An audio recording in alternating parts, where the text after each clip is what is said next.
جو مخلوق زمین پر ہے سب کو فنا ہونا ہے، اور تمہارے پروردگار ہی کی ذات جو صاحب جلال و کرم ہے باقی رہے گی۔ تو تم اپنے پروردگار کی کون کون سی نعمت کو جھٹلاؤ گے؟ شروع اللہ کا نام لے کر جو بڑا مہربان نہایت رحم والا ہے۔ وہ جو نہایت مہربان ہے، اسی نے قرآن کی تعلیم فرمائی، اسی نے انسان کو پیدا کیا، اسی نے اس کو بولنا سکھایا۔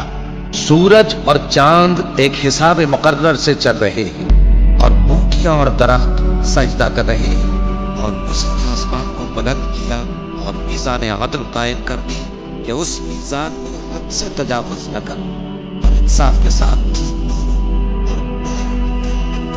اور اسی نے خلقت کے لیے زمین بچھائی، اس میں میوے اور کھجور کے درخت ہیں جن کے خوشوں پر غلاف ہوتی ہیں، اور اناج جس کے ساتھ بھس ہوتا ہے، اور خوشبودار پھول۔ تو اے گروہ جن و انس، تم اپنے پروردگار کی کون کون سی نعمت کو جھٹلاؤ گے؟ اسی نے انسان کو ٹھیکرے کی طرح کھنکھناتی مٹی سے بنایا، اور جنات کو آگ کے شعلے سے پیدا کیا۔ تو تم اپنے پروردگار کی کون کون سی نعمت کو جھٹلاؤ گے؟ وہی دونوں مشرقوں اور دونوں مغربوں کا مالک ہے، تو تم اپنے پروردگار کی کون کون سی نعمت کو جھٹلاؤ گے؟ اسی نے دو دریا رواں کیے جو آپس میں ملتے ہیں، مگر دونوں میں ایک آڑ ہے کہ اس سے تجاوز نہیں کر سکتے۔ تو تم اپنے پروردگار کی کون کون سی نعمت کو جھٹلاؤ گے؟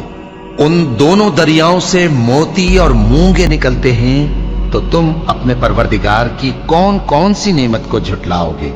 اور جہاز بھی اسی کے ہیں جو سمندر میں پہاڑوں کی طرح اونچے کھڑے ہوتے ہیں، تو تم اپنے پروردگار کی کون کون سی نعمت کو جھٹلاؤ گے؟ جو مخلوق زمین پر ہے سب کو فنا ہونا ہے، اور تمہارے پروردگار ہی کی ذات جو صاحب جلال و کرم ہے باقی رہے گی۔ تو تم اپنے پروردگار کی کون کون سی نعمت کو جھٹلاؤ گے؟ آسمان اور زمین میں جتنے لوگ ہیں سب اسی سے مانگتے ہیں، وہ ہر روز کسی نہ کسی کام میں ہوتا ہے۔ تو تم اپنے پروردگار کی کون کون سی نعمت کو جھٹلاؤ گے؟ اے دونوں جماعتوں، ہم ان قریب تمہاری طرف متوجہ ہوتے ہیں، تو تم اپنے پروردگار کی کون کون سی نعمت کو جھٹلاؤ گے؟ اے گروہ جن و انس، اگر تمہیں قدرت ہو کہ آسمان اور زمین کے کناروں سے نکل جاؤ تو نکل جاؤ، اور زور کے سوا تو تم نکل سکنے ہی کہ نہیں، تو تم اپنے پروردگار کی کون کون سی نعمت کو جھٹلاؤ گے؟ تم پر آگ کے شعلے صاف اور دھواں ملے چھوڑ دیے جائیں گے، تو پھر تم ان کا مقابلہ نہ کر سکو گے۔ تو تم اپنے پروردگار کی کون کون سی نعمت کو جھٹلاؤ گے؟ پھر جب آسمان پھٹ کر تیل کی تلچھٹ کی طرح گلابی ہو جائے گا تو وہ کیسا ہولناک دن ہوگا۔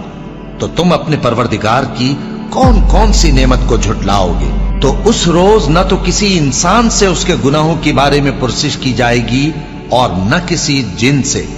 تو تم اپنے پروردگار کی کون کون سی نعمت کو جھٹلاؤ گے؟ گناہگار اپنے چہرے ہی سے پہچان لیے جائیں گے، تو پیشانی کے بالوں اور پاؤں سے پکڑ لیے جائیں گے۔ تو تم اپنے پروردگار کی کون کون سی نعمت کو جھٹلاؤ گے؟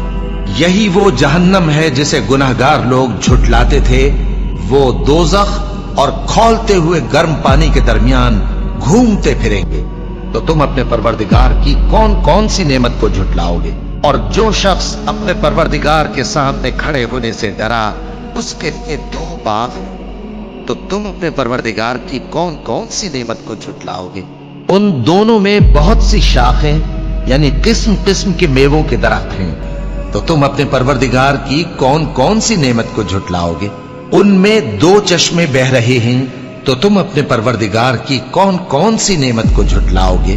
ان میں سب میوے دو دو قسم کے ہیں۔ تو تم اپنے پروردگار کی کون کون سی نعمت کو جھٹلاؤ گے؟ اہل جنت ایسے بچھونوں پر جن کے استر اطلس کے ہیں تکیہ لگائے ہوئے ہوں گے، اور دونوں باغوں کے میوے قریب جھک رہے ہیں۔ تو تم اپنے پروردگار کی کون کون سی نعمت کو جھٹلاؤ گے؟ ان میں نیچی نگاہ والی عورتیں ہیں جن کو اہل جنت سے پہلے نہ کسی انسان نے ہاتھ لگایا اور نہ کسی جن نے۔ تو تم اپنے پروردگار کی کون کون سی نعمت کو جھٹلاؤ گے؟ گویا وہ یاقوت اور مرجان ہیں،